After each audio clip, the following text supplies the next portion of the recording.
Hello friends, प्यारे बच्चों, आज का हमारा टॉपिक है simple positive sentences in future.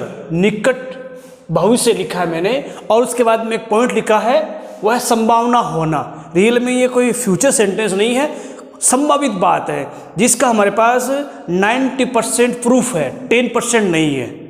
इसीलिए हम उसे संभावित कर सकते हैं, यानी पॉसिबल है ऐसे, यानी हम अंदाज लगा सकते हैं, कुल मिला के इमेजिन कर सकते हैं कैसा हुआ होगा। ठीक है, तो ऐसे ही सेंटेंस आज हम पढ़ रहे हैं। देखें, पहचान देखें, वाक्यों के अंत में होगा, होगी, होगे आते हैं। वह भूखा होगा, वह सोया हुआ होगा। इस प्रकार से सेंटेंस स्ट्रक्चर कैसे बनेगा वो आप देखें।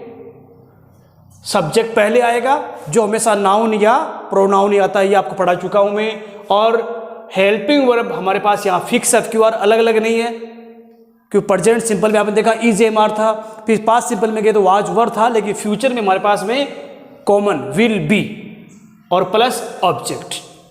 एग्जाम्पल देखें, वह भूखा होगा। देखिए इस चांस है कि हो सकता है कि वह उस टाइम ये खाना खा लेता है लेकिन आज खाना बना नहीं है या पहुंचा नहीं है, इसका मतलब पॉसिबिलिटी है कि भूखा होने के चांस है। तो हमने क्या कहा, ही विल बी हंग्री, यानी भूखा होगा वो, क्योंकि इस टाइम हमेशा खाना खा लेता है, आज खाना बना ही नहीं है या हमने खाना पहुंचा ही नहीं है, तब हम बोल रहे हैं कि वो भूखा हो, खाया उसने खाया नहीं ना।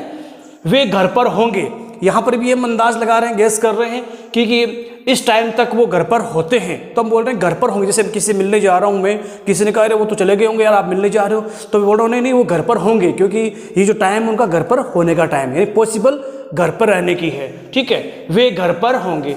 They will be at home, वो कुर्सी टूटी हुई होगी, यानी हमने एक चेयर देखी वो अलग पड़ी हुई है, हमने किसी को बोला कि चेयर लगाओ, वो कोने में पड़ी हुई, तो हमने कहा कि शायद वो कुछ जो है वो टूटी हुई है, यानी हमारे पास 90% हम प्रूफ लगा रहे, 10% नहीं है। दैट चेयर, वह कुर्सी, विल बी ब्रोकन, याद रखें broken.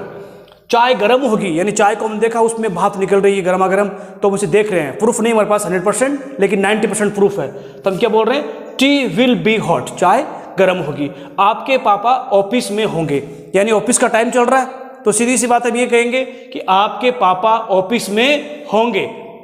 Your father will be at office, आपके पापा ऑफिस में होंगे। Your father will be at office. Okay, next sentence हमारा है, अगले रविवार हम दिल्ली में होंगे। यहां पर हमें कुछ सीखने को मिलेगा। देखें, we will be in Delhi. देखें इन, यानी बड़े शहरों से पहले प्रीपोजिशन आएगा वो इन आएगा, और उसके बाद देखें ऑन नेक्स्ट संडे। तो याद रखें कोई भी डे से पहले प्रीपोजिशन ऑन आता है। तो दो बातें सीख रहे हैं हम कि किसी बड़े शहर से पहले इन आता है, और संडे, मंडे, ट्यूसडे, ये जितने डे होते हैं इनसे पहले प्रीपोजिशन ऑन आता है। आगे देखें, वह आज खुश होगा, यानी हम सोच रहे हैं खुश होगा, क्योंकि ऐसी कोई घटना घटी है, हो सकता है कि उसका रिजल्ट आया है या उसका जॉब लगा है या कुल मिला कोई भी इस प्रकार से गुड न्यूज़ मिली है, तो हम सोच रहे हैं वह खुश होगा। हालांकि हमारी उससे मुलाकात नहीं हुई है, अगर मुलाकात हो जाती है हम क्या बोलते हैं, तू बहुत खुश है आज तो, लेकिन होगा बोल रहे हैं। तो देखिए, ही विल बी हैप्पी, वह खुश होगा टुडे, आज। यह मकान बिका हुआ होगा, यानी कोई मकान हमने देखा है इस प्रकार से कि हमें लग रहा है कि यह मकान बिक चुका है, तो हम सोच रहे हैं कि this house will be sold, sale से बना है सोल्ड। यह मूवी रुचिकर होगी, यानी किसी मूवी के बारे में लोग बातचीत करते हैं इन टाइम, ये खूब लोग देख रहे हैं, तो हम सोच रहे हैं यार इस मूवी को लोग बहुत पसंद करते हैं, इसका मतलब ये रुचिकर है। तो क्या कहा हमने, this movie will be interesting. याद है इंटरेस्टिंग आईएनजी फॉर्म नहीं है, ये भी इसका जिस प्रकार से सेल से सोल्ड बना है वैसे ही इंटरेस्टिंग बन चुका है।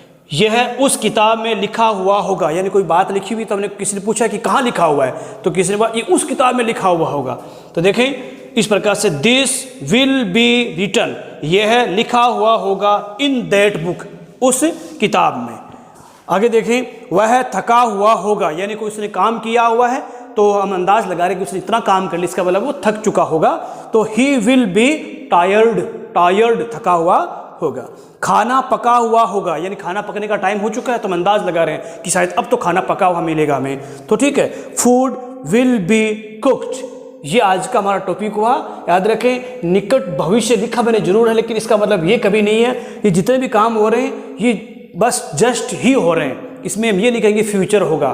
ओके, तो ये आज की हमारी क्लास थी और हमेशा की तरह नया कुछ सिखाता हूँ मैं। जैसे किससे हम विदा हो रहे हैं तो हम बाय या गुड बाय बोलते हैं, लास्ट में एक बात बोलते हैं कि मिलते रहना, मिलते रहना, जिसे हम कह सकते हैं keep in touch, keep in touch यानी मिलते रहना।